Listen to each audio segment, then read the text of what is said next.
అందరికీ నమస్కారం.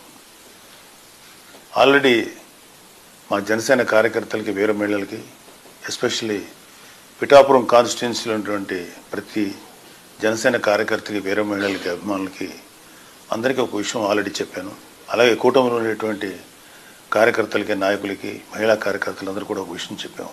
రేపు జరిగే కౌంటింగ్ ప్రక్రియలో ఎట్టి పరిస్థితుల్లోనూ సంయమనం కోల్పోకండి, కొంచెం ప్రశాంతంగా ఉండండి. విజయం కూటమిని వివరించబోతుంది.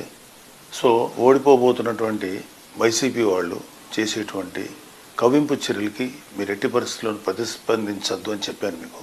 కానీ రీసెంట్గా వైసీపీ నాయకుడు సజ్జల రామకృష్ణారెడ్డి వైసీపీ కార్యకర్తలను రెచ్చగొట్టే విధంగా వ్యాఖ్యలు చేయటం మేము ఖండిస్తున్నాం.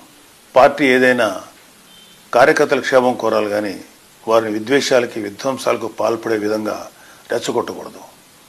అలాగే వైసీపీ